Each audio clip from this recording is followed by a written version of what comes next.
UPSC ವಿದ್ಯಾರ್ಥಿಗಳು ಮೇನ್ಸನ್ನು ಬರೀಬೇಕಾದ್ರೆ ಒಂದು ಆಬ್ಜೆಕ್ಟಿವನ್ನು set ಮಾಡ್ಕೊಂಡಿರ್ತಾರೆ. 7 ನಿಮಿಷಗಳು ಬರೀಬೇಕು, 9 ನಿಮಿಷಗಳು ಬರೀಬೇಕು ಅಂತ. ನೋಡಿ, ಏನನ್ನು ಬರೀತೀರಿ ಅನ್ನೋದು ಇಂಪಾರ್ಟೆಂಟ್. ಟಾಪಿಕ್ ಯಾವುದೇ ಇರ್ಬೋದು, ಅಡ್ರೆಸ್ ಏನು ಮಾಡ್ತೀರಾ ಅನ್ನೋದು ಇಂಪಾರ್ಟೆಂಟ್. ಅದು ಫ್ಯಾಕ್ಚುವಲ್ ಕಂಟೆಂಟ್ ಆಗಿರ್ಬೋದು ಅಥವಾ ಒಂದು ವಿಶ್ಲೇಷಣೆ ಮಾದರಿ ಆಗಿರ್ಬೋದು, ಯಾವುದೇ ಆಗಿರ್ಬೋದು. ಇದಕ್ಕೆ ಒಂದು ಕಾನ್ಸಂಟ್ರೇಷನ್ ಇರುತ್ತದೆ. 7 ನಿಮಿಷದಲ್ಲಿ 9 ನಿಮಿಷದಲ್ಲಿ ಆ ಫ್ಯಾಕ್ಚುವಲ್ ಕಂಟೆಂಟನ್ನು ನೀವು ಬರೀಬೇಕು ಅಂತಾದರೆ ಅದಕ್ಕೆ ವ್ಯಾಲಿಡೇಷನ್ ಸಬ್ಸ್ಟಿಟ್ಯೂಷನ್ ಇಂಪಾರ್ಟೆಂಟ್ ಇರ್ತದೆ. ಇದನ್ನೇ ಪ್ರಾಕ್ಟಿಕಲ್ ಐಡೆಂಟಿಟಿ ಅಂತ ಕರೀತಾರೆ, ಅಪ್ಲಿಕೇಶನ್ ಅಂತ ಕರೀತಾರೆ.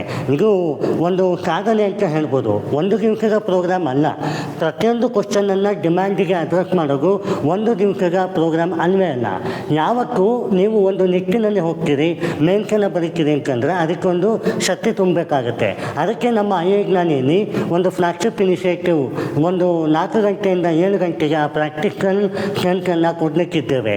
ಬನ್ನಿ, ಇದು ನಿಮ್ಮ ಜ್ಞಾನಿ, ಜಾಯ್ನ್ ಆಗೋಣ, ಆದಷ್ಟು ಬೇಗ ರ್ಯಾಂಕ್ ತಗೊಳ್ಳುವ.